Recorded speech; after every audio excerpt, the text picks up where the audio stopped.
If you need help herding some sheep or retrieving a stick, you can count on your canine companion.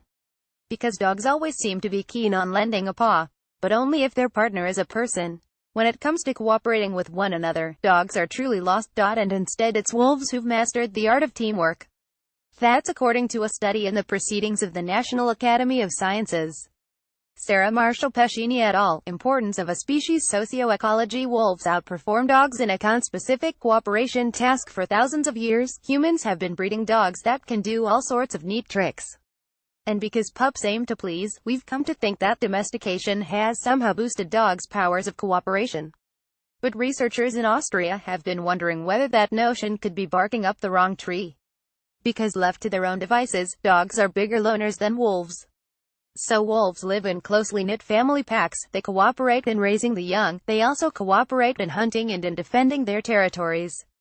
So they really have a strong dependence on cooperation in many aspects of their lives. In contrast to this, free-ranging dogs actually forage mostly by themselves solitarily. It's only mothers that raise their young. And they do form packs, but they tend to be somewhat more fluid, if you want.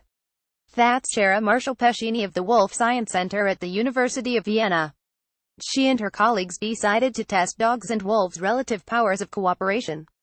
In the setup, a pair of animals, either two dogs or two wolves, is presented with a contraption that will allow the participants to access a tray of food, but only if both members of the team simultaneously pull on the two ends of a rope.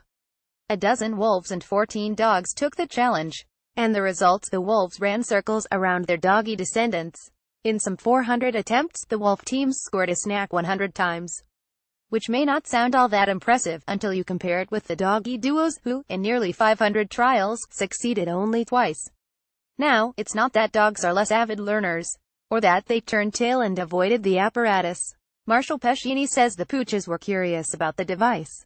What seemed to be happening was they didn't want to get into conflict with each other. So they wouldn't both go and try things on it, but rather took it in turns.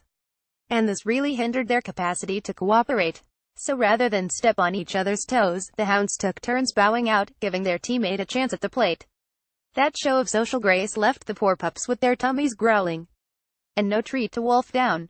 Karen Hopkin. The above text is a transcript of this podcast.